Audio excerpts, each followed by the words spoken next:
Good evening, everyone.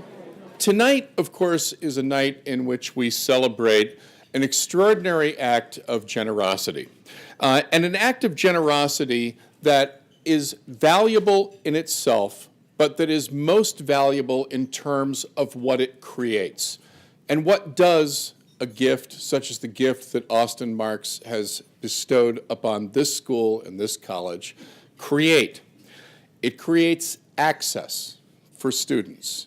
It gives people who want to serve the ability to study, often supported, often fully, to be able to recognize the dreams that they have to propel success in communities that they come from in many cases and that they have long wanted to serve. It propels productivity among faculty grappling with some of the thorniest problems of public policy, and we heard some of that earlier tonight. There are not easy answers here. How do we come up with evidence-based propositions that we can test through field work and through actual implementation of policy programs to begin to make progress against the goals that we have? Goals of education, goals of economic productivity, goals of successful transportation networks, goals of housing everybody in adequate circumstances so that everybody has the opportunity to think about what they want to do with their lives and contribute to society. Goals of visibility. How is it that a place becomes known as the place where people from a wide variety of greatly diverse backgrounds can come to achieve these opportunities, can come to avail themselves of scholarship and community that can propel their interests and their capacity and their commitments throughout their lives? And finally, goals of success. Success, of course, for individuals. And this is something that Baruch College has been about for a very, very long time. With a predominantly first or second generation citizen population, with a predominantly first generation college going population, with an enormously diverse student body that always ranks within the top 5 of diversity numbers within the United States, with one of the highest graduation rates among public colleges and the very highest graduation rate among colleges with 50% or better Pell Grant eligibility in the United States. Now able to make that argument and that proposition visible throughout the country.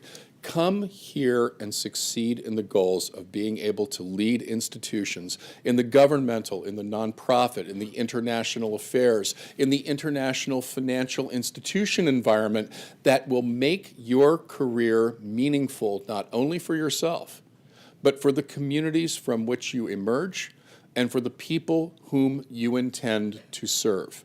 And that is a tremendous investment. And that is what Austin Marxe's investment means here. Opportunity, capacity, success, diversity, representation, and excellence across the board and across the world in a school that demonstrably in a very short period of time has made enormous strides. Now, I'm not going to bore you with numbers here, but I do want to say that Austin's gift was recognized by the CUNY Board of Trustees on September 26th of 2016. So we are less than a year into this experiment. And needless to say, the fall class was already here. So there wasn't a lot that happened in terms of the impact on students in the fall of 2016. It began to happen in the spring of 2017. We're still in that semester right now, when we began the process of awarding scholarships and fellowships and graduate assistantships and other forms of student support. When we began advertising for our first endowed faculty chairs, when we began our international advertising campaign. And what kind of a difference does that make? I'll give you one small number. This year, we are still working through the application process and still seeding the class that will enter in the fall of 2017. But those graduate student numbers are up 96% over where they were in the fall of 2016. 96%. Now, we have a new degree program in the Master of International Affairs that I mentioned, but I don't think that's the only driver here.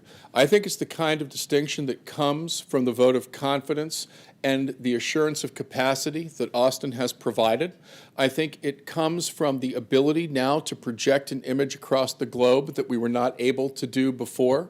I think even though there are some headwinds about the global project right now that we know too well, that I won't dwell on at this moment, that this is a very shining, brilliant reminder of the capacity that we have working together to propel careers, opportunities, and vision. And you will hear more about that as we move through this evening, but I wanted you to hear that number, and I wanted you to think about that impact just 8 months into this project, Austin, just 8 months into this project, and think what's going to happen in the fullness of time when all of this comes into play, when all of the endowed professors are here, and all of the fellowships are awarded, as they will be in their fullness for the first time come this fall. So it is my privilege at this moment to introduce someone to talk about this gift and to talk about the history of leadership donations at Baruch College, who knows a terrific amount about how it is that Baruch College has sustained this kind of vision for a very long time.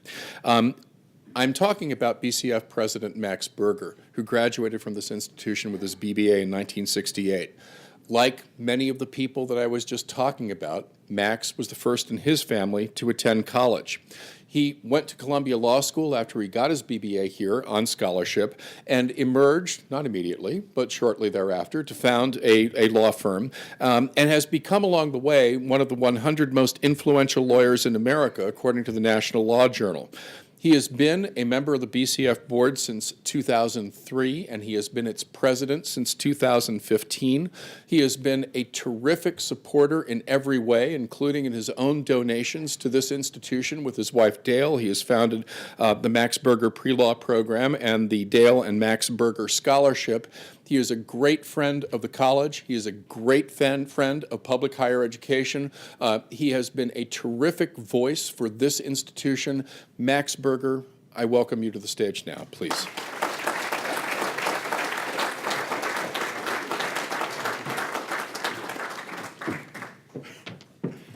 So I am so meaningless in this, with this gift. And David, where did you come from? I mean, I cannot imagine a more outstanding dean for Austin School than you.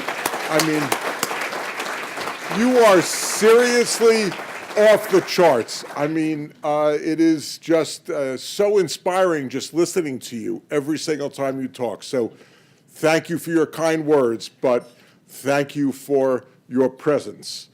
Thank you for being the dean of this extraordinarily important school at Baruch. So our appreciation for you. So now Austin and his beautiful bride, their gift is very important, but his grandson Jacob is also important. And earlier this evening, I said to Jacob, if I give you more money than you could possibly imagine, would you give me your golf swing? Because I understand that he qualified just today for a very important, I don't know exactly what it was, golf, and I am struggling for a swing, Jacob. It's just eluding me for years. So congratulations, Jacob. And I didn't meet all of Austin's family, but I did get the pleasure of meeting Emma and Izzy. And Izzy was my dad's name, not your full name, but he was Isidore. But for those of you who attended the speakers forum earlier, which was very provocative and could have gone on for hours, Izzy was very intently listening to everything. So I said to Izzy, so you're the future of America. What do you think of what was being said? And she said, I'm processing it. Which was a great answer.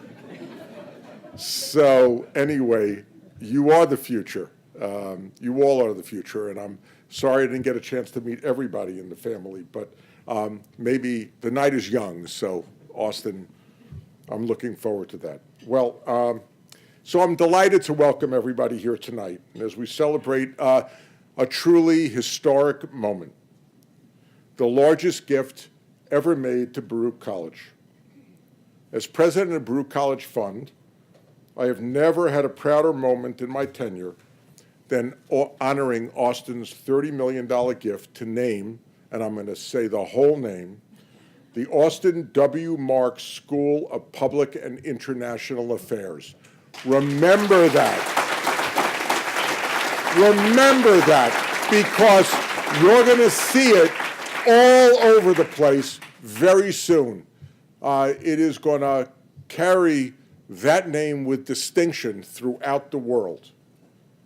It is the kind of gift that happens so infrequently at a public college that I feel so privileged to be a part of it, and excited at the prospect of witnessing the ripple effects it will undoubtedly foster for generations to come. There's so much to admire about Austin. He is an incredibly successful businessman, a devoted family man, as you could see tonight, and a philanthropist. But the quality I applaud most about Austin is that he never forgot where he came from. He never forgot his roots. Like so many of our Baruch graduates, he never forgot where he came from. Like Larry and Carol Zickman. Where are you, Larry? I can't see Larry. And George and Mildred Weissman. And is there a Weissman family member here? Huh? He had to leave? Okay, great. To name just a few, Austin remembers what it's like to come from a humble background and work his way through school. Austin understands why public universities need more gifts than other private institutions and how they leverage those gifts to create great results. He knows firsthand that when you make a gift to name a school, to start a new program, or even fund a scholarship, or simply make a donation, at a public university, you change the course of someone's life for the better forever. That gift, in short, is transformative. Austin understands this because he lived it. He is the classic Baruch story. And in the short time I've gotten to know Austin, I love the guy. He's just an amazing person. Half of Baruch students are from families with incomes under $40,000 a year, but the average annual salary of a new Baruch graduate is over $55,000 a year. When I say transformative, that is transformative.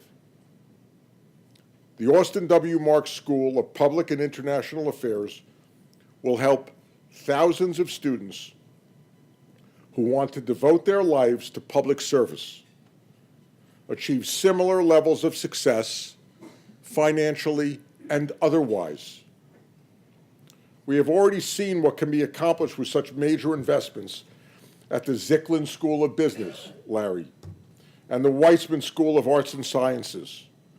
Austin, the commitment that you and Diane and other generous donors have made to your alma mater will hopefully inspire others, successful graduates, to follow suit and pay it forward. Isn't that what we're doing, really? We're paying it forward. Within a decade, I have no doubt that your school will be among the top ranked in the country. And along the way, we will graduate young people who will do their part in making the world a better place. Thank you for your vision. Thank you for your passion. And thank you for your generosity, both of you.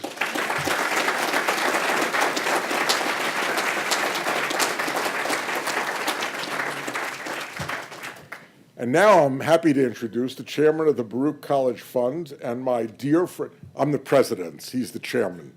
We always defer to the chairman because the chairman could fire me as the president. So He's not only the chairman, but he's also my dear friend, Larry Zicklin.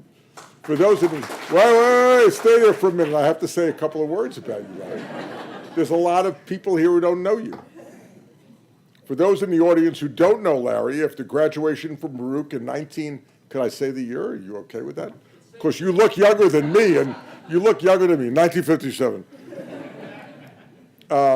He started his professional career of institutional sales. I had a couple of drinks.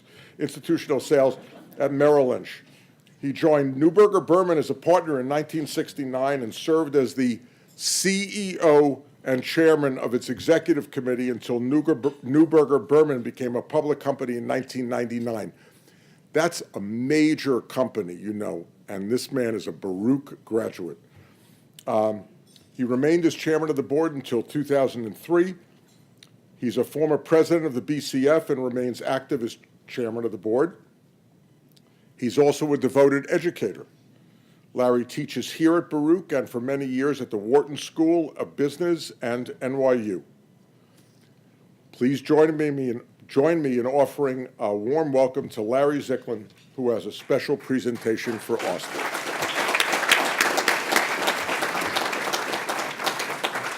Love you, Larry. Oh, to follow Max Berger on the podium. Max talks about managing a firm and being very special. I always remember I was home one night and I was wrestling with my son, and I was turning him and he was turning me, and we got through, and after a while he said to me, "You know, Daddy, if the people at Neuberger knew who you really were, they wouldn't let you do this." I want to talk about Austin Marxe. A mentor of mine at Baruch and on the BCF once taught me that you learn, you earn, you return. Austin Marxe is the quintessential example of that phrase. You learn, you earn, you return. Humble roots, earning your way through college, extraordinary success, the founder of a profitable investment firm, unorthodox spirit, the ability to turn adversity into opportunity, a maverick in both his personal life and in the methodology by which he manages money, a man who obviously has extraordinarily acute hearing, because when opportunity knocks, he hears it. And I told a class that I teach today, actually, at Baruch, that opportunity only knocks infrequently, but when it knocks, you better hear it. Austin is an entirely self-made man, born in the Bronx, raised in Queens. My notes tell me the family didn't even own a car. A grandfather, a Russian emigre who first installed upon you the importance of living life with a moral conscience. A young boy riding the bus and the subway, and so many of us at Baruch can empathize with that, because our lifelong friends were made riding the buses or the subways. I'm going tomorrow morning to visit a friend that I've known ever since I started at Baruch. So that's 63 years ago, and we meet twice a year. He was my train riding buddy. Early exposure to different values, backgrounds, and that's still true at Baruch. The course I teach at Baruch is the United Nations. I always walk into a classroom and I try to guess how many names I can pronounce. But they're all the same in many ways. They're strivers, they're trying to get ahead, they're commuting, they're working. At the Baruch College dinner, I just want to tell you, I was at the Baruch College dinner, sitting next to me as a student, and I said to the student, what class do you take, all the rest of it? He says, well, I go in the evening. I said to him, what do you do during the day? He said, I'm a mechanic at Delta Airlines at LaGuardia Airport.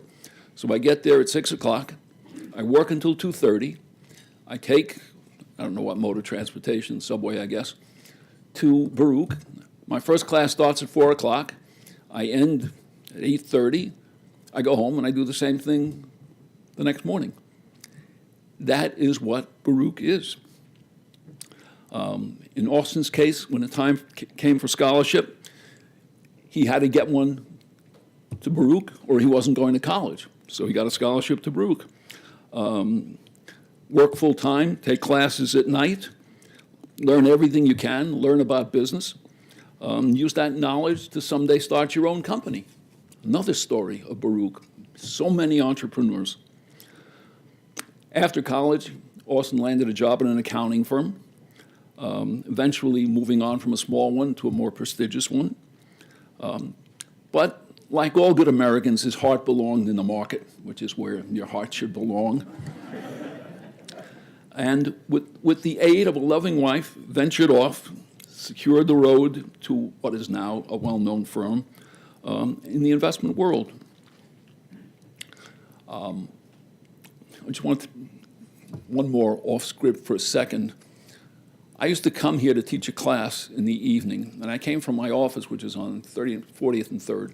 So I'd walk here. But one night, it was wet and rainy. I didn't want to walk. I wanted to grab a cab. So I walked over to Lexington Avenue so I could go downtown, get a cab. No cab would pick me up on a wet night. You people who live in New York know that. And finally, somebody with his light off stops, says, "Which way are you heading?" I said, "I'm heading downtown." He said, "Jump in." So I jump in. He said, "Where are you going?" I said, 24th and Lex. He said, "Great." He said, "You going to Baruch College?" I said, "Yeah, as a matter of fact, I am." He said, "Do you teach there?" I said, "Yes, I'm teaching a class there." He said, "What do you teach?" I said, "I'm teaching a class in business ethics and finance." He said, "Are you Professor Zicklin?" I said, "Yes." He said, "I'm in your class."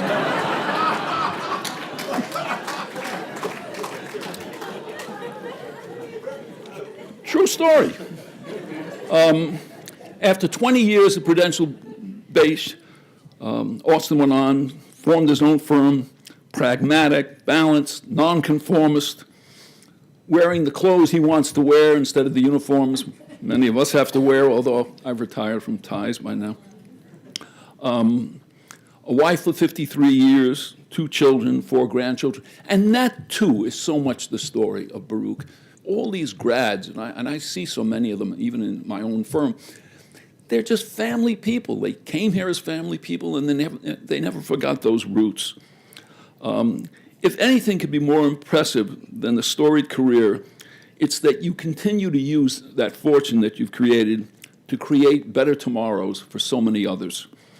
You say it's easy to give to charity, but what's more important is finding a dynamic you can change. And when Max uses the word transformative, David uses the word transformative, that's what a gift like this is. It will change the college for the better, which is a remarkable thing to do. When you graduate, when I graduated, which was before Austin, you wonder if the young whippersnappers will maintain the probity of who we are and what we are. So it's nice to know that a young fellow like Austin is continuing the tradition. Austin saw opportunity in public service and has done it at this public college. And it's not easy at a public college to get gifts. People assume the state or the city or the government's financing you, and little do they know. But because of the gift he's made, there's no question that this will become one of the top programs in the country and graduate hundreds of students who will themselves grapple with serious issues and challenges and engender change throughout the world. Austin Marxe is a true visionary and public servant. His generosity is awe-inspiring, forward-thinking, and will change forever the way we steward the fortunes of government agencies, nonprofit institutions, and hospitals. We thank you for inspiring generations of future policy leaders who can follow your remarkable lead. I applaud you.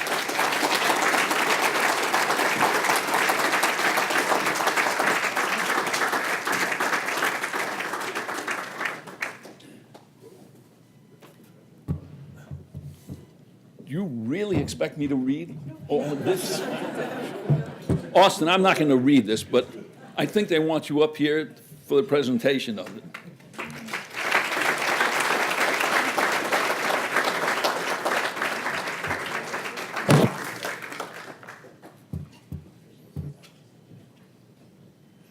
I trust you have a wall large enough. No, I don't think so.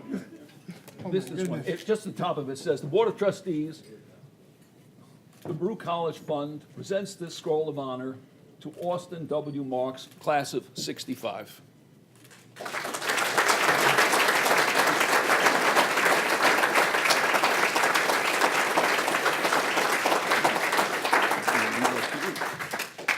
it down here somewhere. Thank you for your remarks, Larry. Turn it over to you. Is it David that takes the podium now?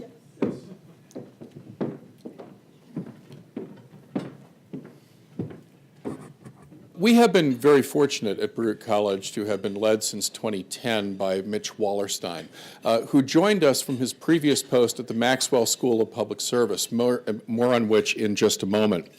Mitch has an extensive career in academia and in the governmental sectors, and as well as in the nonprofit sector. He served as a vice president at the MacArthur Foundation. He was at the National Research Council. He was a U.S. DoD Deputy Assistant Secretary for counterproliferation policy. He oversaw at DoD all of the security concerns for U.S. commerce. And of course, he has also been a very significant contributor to the academic discourse on security policy over this period of time.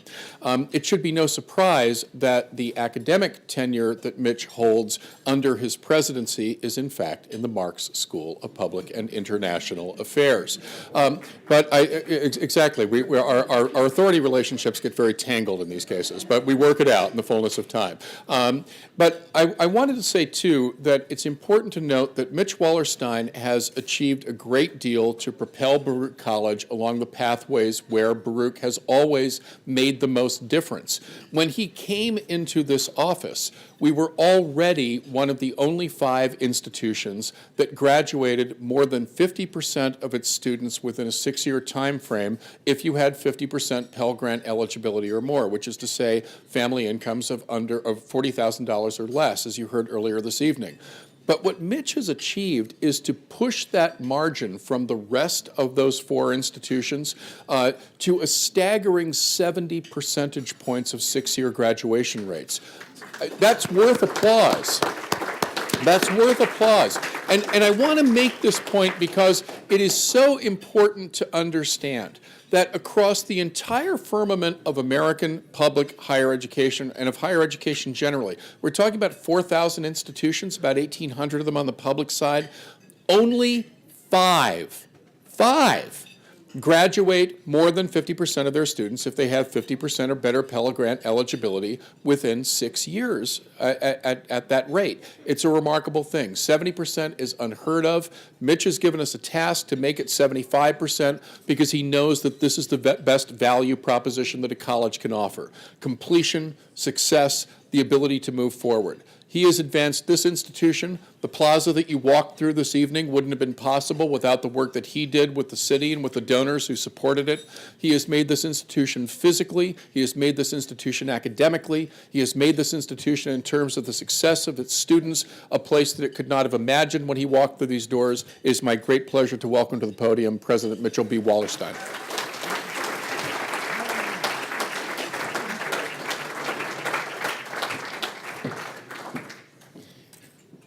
Good evening. As Max said earlier, it's tough to follow David Birdsell, but I'll make an exception in this case.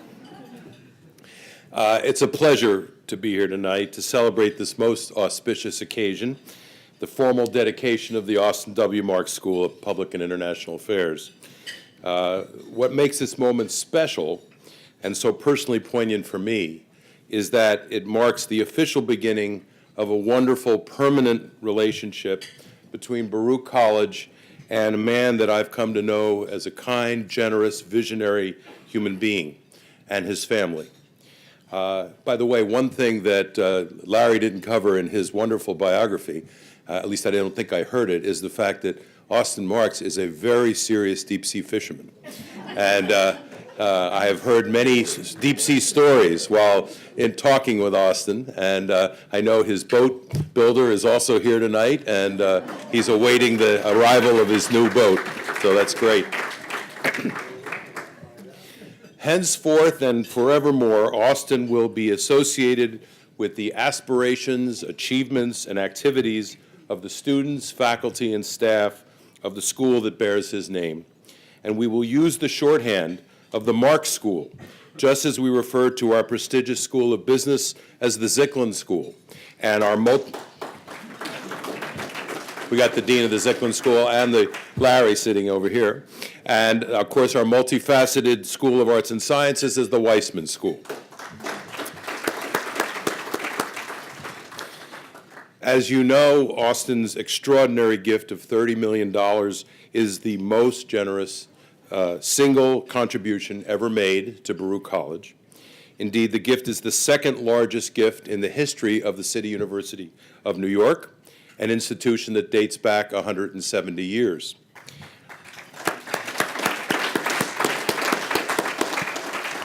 The gift also gives Baruch the distinction of being the first and only senior college in the CUNY system to have all of its schools named and endowed.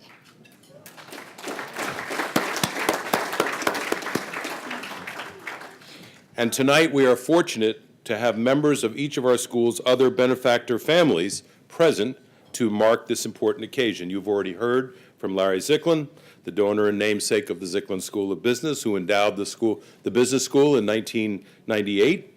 Earlier, Dan Weissman, George and Mildred's son, was able to be here for the panel discussion, and he and I chatted. That school was also endowed in 1998, so you might say that was a pretty banner year for Baruch College. Having had the pleasure to meet Austin and Diane on multiple occasions over the past few years, I can tell you that I have been very impressed by the thoughtfulness of the way they went about deciding how to frame this gift. The questions that they asked were serious questions, and we had a number of conversations over a period of time that led to Austin's decision to name and endow the School of Public Affairs, as it was then called. We've subsequently broadened the name to Public and International Affairs. Speaking personally, I found it very rewarding to work with the Marxes over a number of years as they determined how to make this decision. And I can tell you that what Austin had in the front of his mind, because he said it to me a number of times, was that he wanted to do something that would be transformative and that would allow the school to do things that it would not otherwise be able to do. And Austin, I can tell you that this gift does accomplish that. So thank you.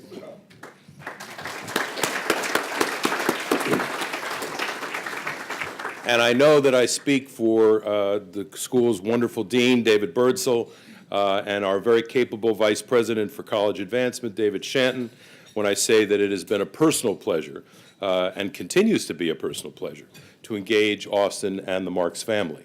And you are now part of the Baruch family, and we look forward to many, many years of engagement. And our challenge now, a challenge that I've set for David, for both Davids actually, is how can we connect you living on the eastern end of Long Island to what's going on in the Marxe School of Public and International Affairs.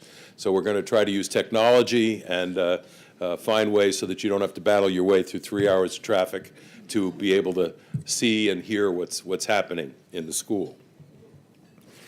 I think you've already heard from some of the other speakers the notion that this gift will allow students that come here for years and years to come to fulfill their dreams. And it is something that one doesn't get to witness very often. Given the magnitude of Austin's philanthropy, the Chancellor of the City University of New York, James B. Milliken, had hoped to be here tonight to celebrate with us. Unfortunately, this was not possible. But the Chancellor has written a letter, and he has asked that I read it aloud as part of this celebration. The original letter will be provided to the Marxes as one of the mementos of this important occasion. Chancellor Milliken wrote as follows: Dear Austin, I am sorry that I cannot be with you and your family and friends this evening as you celebrate the dedication of the Austin W. Marxe School of Public and International Affairs. Please know of my deep gratitude and appreciation for what you have done for both Baruch College and CUNY with your gift. Tonight we celebrate not only your generosity, which is extraordinary, but your vision You see the Marxe School as a catalyst to send a new generation of policy leaders out into the world with the knowledge and skills that they'll need to improve our planet. With your gift, you have also elevated the stature of your alma mater, as well as the entire CUNY system. Thanks in no small part to your investment, I have no doubt that the Marxe School is well positioned to become one of the leading public affairs schools in the country, a goal that I know you share. What you have done is truly historic and impactful. The Austin W. Marxe School of Public and International Affairs will touch thousands of young lives for the years to come, and you will share in a very tangible way in all of their successes and achievements. Thank you, Austin, for being an exemplary and generous leader, and my very best wishes to you for a wonderful celebration tonight. Yours sincerely, James B. Milliken, Chancellor.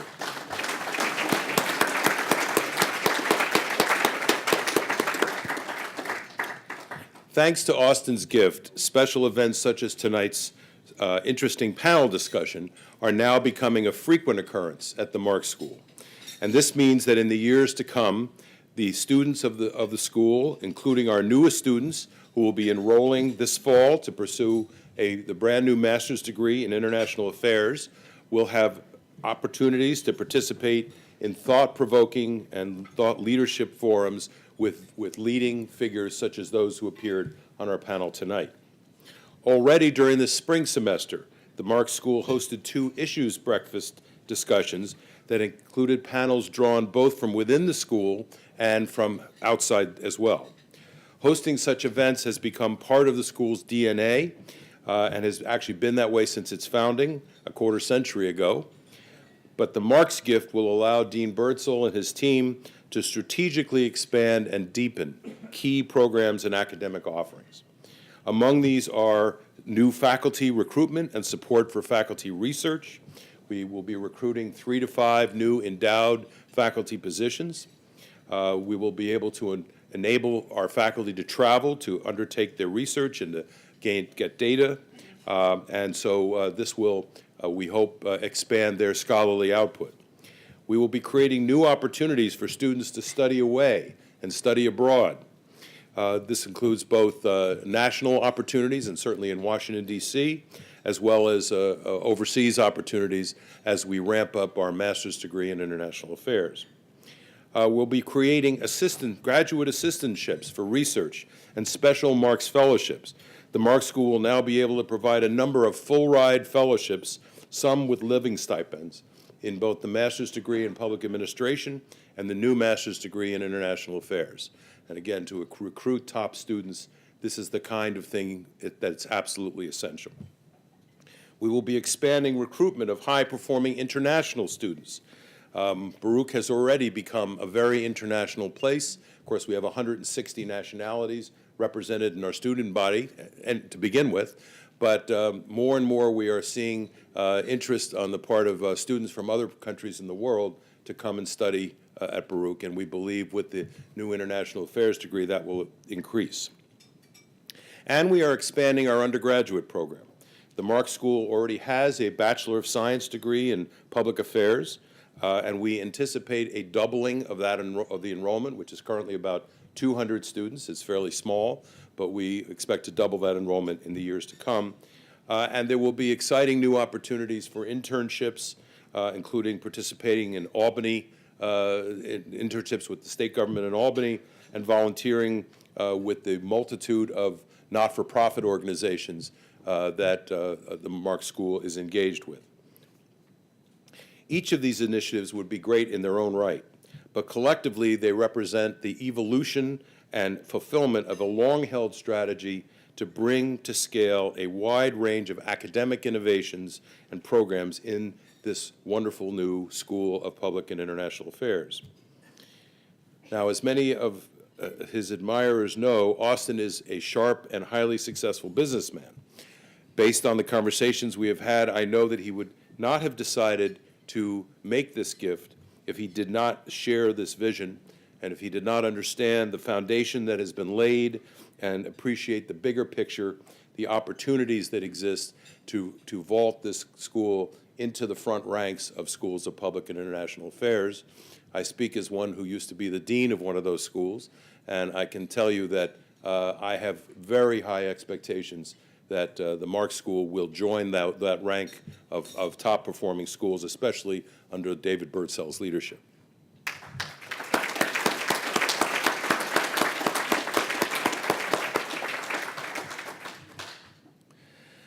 Tonight's panel discussion, which was interesting. We're sorry for the little glitch with the sound, but it was interesting nonetheless. Thank you, panelists that are still here with us. But it underscores the urgent need to train the next generation of students who will have creative and forward-thinking ideas to address the complex world that we now live in, whether or not that world and the realities of that world are acknowledged at the current moment. Because the world is continuing to globalize, and we need to make sure our students are prepared to succeed in that environment.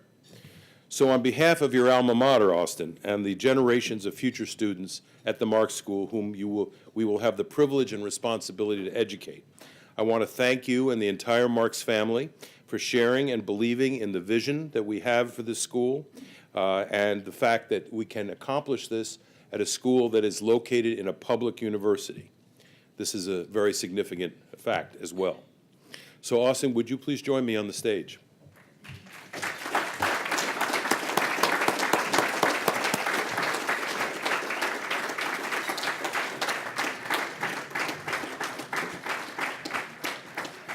It is a tradition of the Baruch College Fund to recognize those who have given at the highest level of generosity, which is above the level of $1 million, with a special maquette of Bernard Baruch seated on his legendary park bench.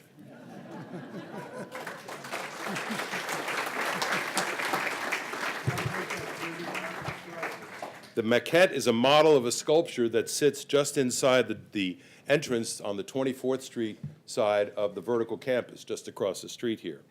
And it was commissioned at the time that the building was built.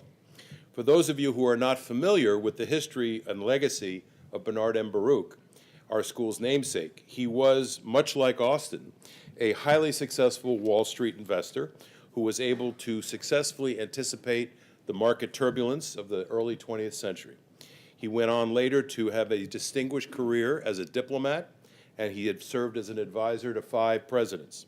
Towards the end of his life, after he retired, he was famous for sitting on park benches in both Central Park here in New York and in Lafayette Square in Washington, D.C., and just talking with people that passed by. They would sit down and they would chat about public affairs. So, what could be more appropriate given that history than to have the qualities that he embodied now captured in this School of Public Affairs. So I am honored, Austin, to present you with this special symbol of appreciation, and I invite you to make some remarks. Well,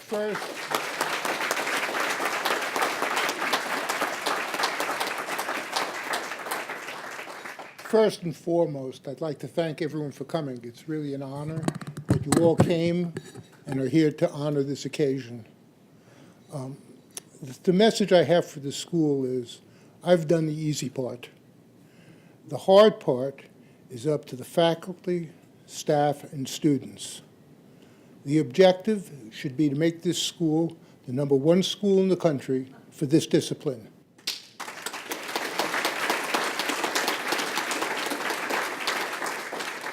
Nothing else should be accepted.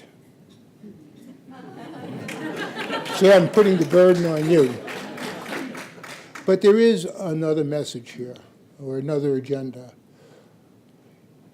In the last decade, we've seen a tremendous increase in violence, bigotry and hatred, and greed.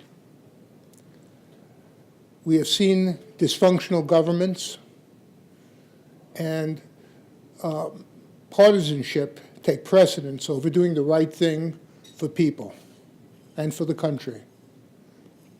It is my hope that as we graduate these students into the world of public policy, Their influence will help reverse this trend for future generations to come. Thank you.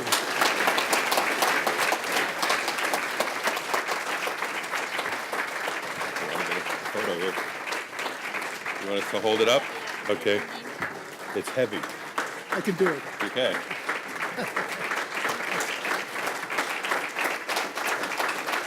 Great.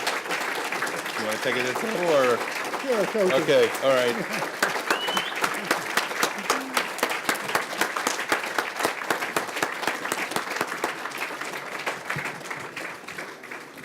Thank you, Austin, for those warm and heartfelt words, and thank you once again for what you have done for your alma mater.